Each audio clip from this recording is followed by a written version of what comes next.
Bismillahirrahmanirrahim. Alhamdulillahirabbil alamin. Wassalatu wassalamu ala asyrafil anbiya'il mursalin sayyidina Muhammad wa ala alihi wa sahbihi ajma'in. Assalamualaikum warahmatullahi taala wabarakatuh. Anda bersama saya Ustaz Muhammad Nazih daripada Masjid Al-Istighfar dalam siri tazkirah ringkas Maulid Maulidin Nabi SAW #selawat for life, agar kita selawat sentiasa dalam keadaan berselawat atas baginda SAW. Dengan tajuk hari ini adalah menghayati akhlak dan pekerti Nabi Muhammad sallallahu alaihi wasallam. Taib.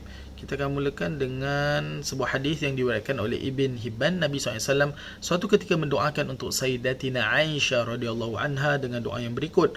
Allahumma ighfir li Aisyah ma taqaddama min dhanbiha wa ma ta'akhkhar wa ma asrarta wa ma asarrat wa ma a'lanat atau a'lanat, so kama qala Rasulullah SAW, yang bermaksud ya Allah, engkau ampunkanlah bagi Sayyidatina, bagi Aisyah, isteri baginda SAW, apa yang telah lalu dari dosa-dosanya dan segala yang akan datang, dosanya yang lalu dan akan datang, dan segala yang beliau sembunyikan dan segala yang dizahirkan, yang diiklankan dan juga yang dirahsiakan. Baginda lalu berkata kepada Sayyidah Aisyah radhiyallahu anha, sesungguhnya ini adalah doa aku untuk umatku pada setiap solat. Masya Allah, tabarakallah. Nabi SAW belum jumpa diri kita, belum kenal diri kita, tapi mendoakan diri kita. Ini adalah akhlak baginda sallallahu alaihi wasallam. Jadi wajarlah untuk kita cinta kepada Rasul SAW. Wajarlah untuk kita mengikuti akhlak Rasulullah SAW. Antaranya kerana Nabi SAW diutus kepada kita, wa innaka la'ala khuluqin azim, Surahul Azim, yang Allah SWT berfirman di dalam surah Al-Qalam, yang bermaksud sesungguhnya kamu wahai Nabi berada di atas akhlak yang sangat mulia, akhlak yang sangat mulia. Jadi mustahil orang yang ikut agama Islam, orang yang ikut dan cinta kepada Sayyidina Rasul sallallahu alaihi wasallam tetapi tidak mempunyai akhlak baginda sallallahu alaihi wasallam. Something is wrong.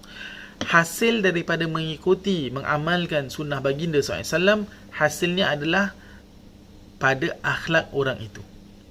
Jadi pelik awak mendalami agama tetapi muka bengis, tidak senyum. Pelik awak mendalami agama tetapi awak suka berdebat tanpa hasil. Huru-hara, tidak bertempat.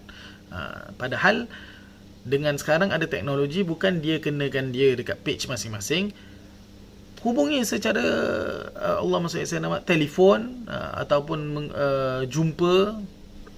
Itu caranya, bukan bergaduh, menyindir dan sebagainya.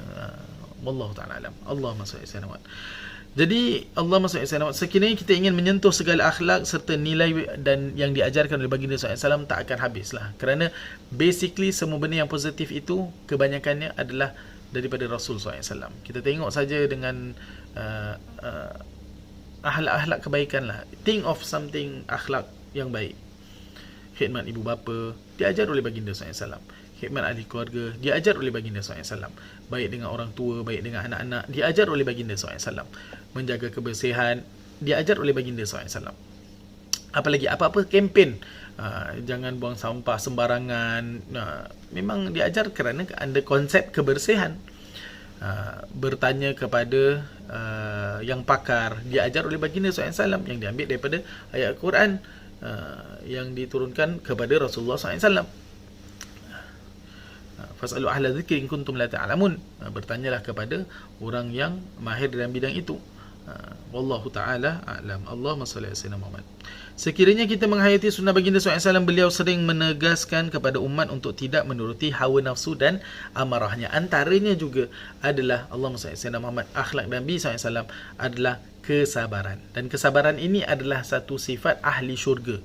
Para sahabat, para nabi-nabi, semuanya insya-Allah masuk syurga Allah SWT dengan rahmatnya atas dasar sabar. Jadi nak tak nak kena sabar. Nabi SAW pernah bersabda dalam sebuah hadis berkenaan kesabaran, sesungguhnya kesabaran itu adalah pada saat musibah yang menimpa, bukan bila dah kena maki lepas tu sabar. Tak, bila benda tu happen, itu kita kena sabar. Dan macam mana kita nak sabar bila benda tu happen adalah dengan benda-benda kecil yang kita lakukan sebelum terjadinya itu. Maksudnya amalan-amalan kita, ibadah-ibadah kita. Kerana banyak beribadah, banyak beramal, banyak berzikir, banyak berselawat, ini akan membantu kita menahan diri kita daripada melayani hawa nafsu kita. Boleh? InsyaAllah. Ada kisah yang dikongsikan dalam podcast juga ada. Podcast The Talking Dome, Ustaz Lutfi menceritakan tentang kisah Nabi SAW sedang berjalan dengan Sayyidina Anas radhiyallahu anhu. Kemudian ada orang tarik ridak Nabi SAW sampai bertanda. Bertanda maknanya sakit lah kan. Ditarik ada tanda. Kemudian Nabi SAW pusing dan senyum, tidak marah. Kalau kita, apa ni? Tut. Kan? Tapi Nabi SAW pusing dan senyum dan menyampaikan hajat orang yang tarik tadi. Masya Allah. Jadi macam mana nak sampai ke level kesabaran itu? Banyakkan mengamalkan sunnah baginda SAW, banyakkan beribadah dan sebagainya. Wallahu ta'ala alam. Jadi perlunya sabar, sampaikan hajat orang, senyum, cool down, relax. Bukan perkara yang senang, tidak perkara yang senang, tapi bukan perkara yang mustahil. Jadi boleh diamalkan insya-Allah. Jadi Nabi SAW bersabda lagi, orang yang gagah bukanlah yang bertinju, tetapi orang yang gagah ialah orang yang mengawal dirinya tatkala marah. Jadi kalau awak ni gambar banyak-banyak kat Instagram, angkat berat, tak hebat.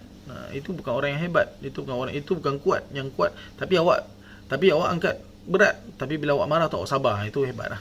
Tu hebat, muhebat.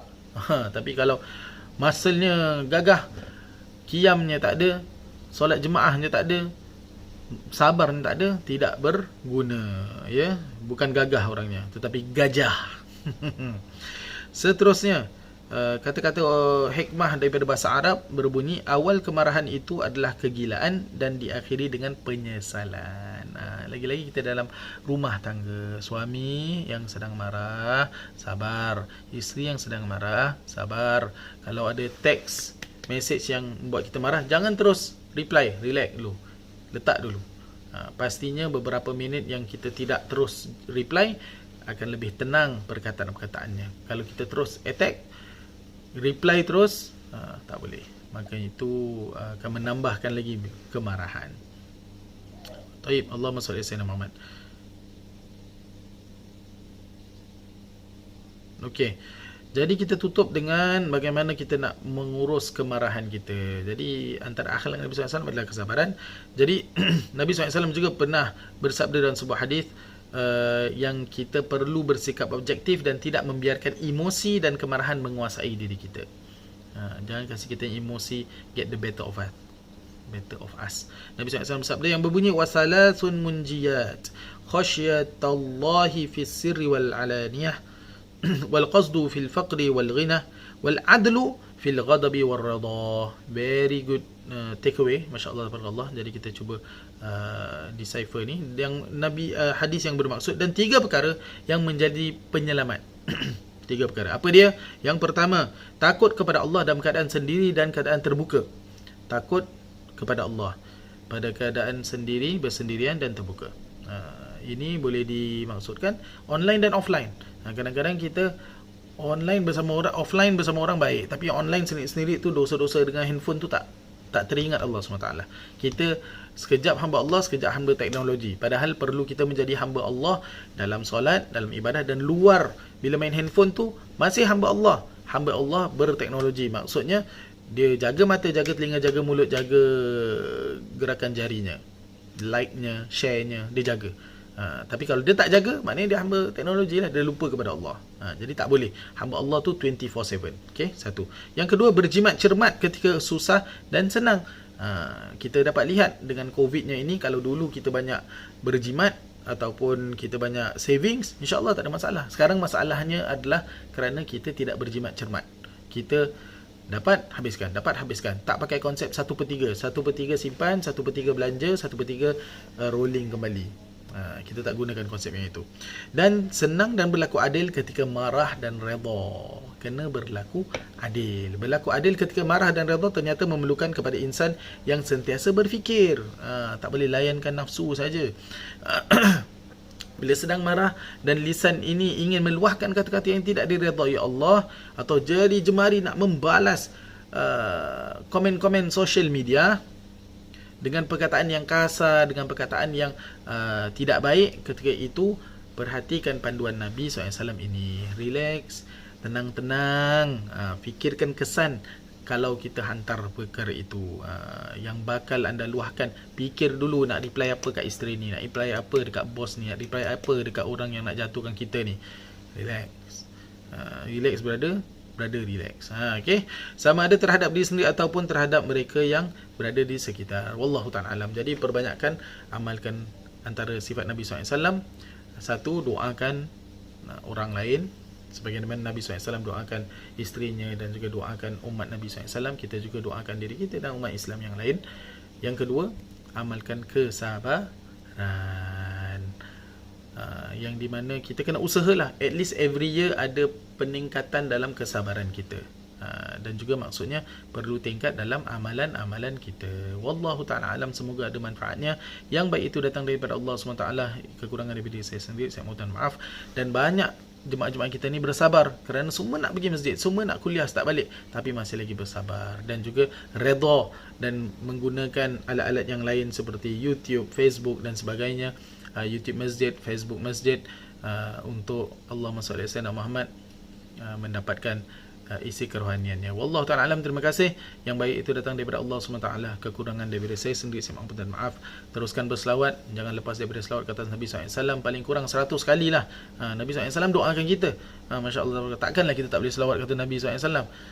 Selawat macam-macam boleh. Allahumma salli ala sayyidina Muhammad, ada solat syifa, selawat munjiyah, solat tafrijiyah, solat tabibiyah. Tabibiyah saya suka. Selawatnya macam mana? Allahumma salli wa sallim ala sayyidi wa habibi wa tabibi qalbi wa jasadi wa ruhi sayyidi rasulillah Muhammad ibni Abdillah as-sadiqil amin wa ala alihi wa sahbihi ajma'in. Allah. Macam-macam selawat ada, amalkanlah. Kadang-kadang ustaz, tapi selawat ni tak ada dasar. Tapi daripada para ulama kita, benda yang baik. Dan selawat ini tak akan syirik, kerana bila kita selawat Rasulullah, Rasul itu adalah pesuruh Allah. Kita tak cakap Rasul tu Tuhan, tak ada. Jadi dalam selawat tu sentiasa kita ingat Rasulullah SAW, kita ingat Allah SWT, dan kita tahu Rasulullah SAW bukan Tuhan, dia adalah Nabi. Tak ada orang yang banyak selawat tu rasa Rasulullah SAW tu Tuhan. Dan segala izinnya yang berlaku atas barakah, mungkin barakah selawat, tapi izinnya adalah daripada Allah SWT. Seperti Nabi Isa AS menghidupkan yang mati, yang menghidupkan bukan Nabi Isa, tapi izinnya Allah SWT. Yang keluarkan air daripada jari-jari jemari Nabi SAW, yang membelahkan bulan, yang buatnya Nabi, tapi izinnya daripada Allah SWT. Jadi orang yang berselawat adalah orang yang cinta kepada Allah dan cinta kepada Rasul sallallahu alaihi wasallam. Wallahu ta'ala alam. Kita jumpa lagi pada sesi yang lain insya-Allah. Wassalamualaikum warahmatullahi wabarakatuh. #selawat for life.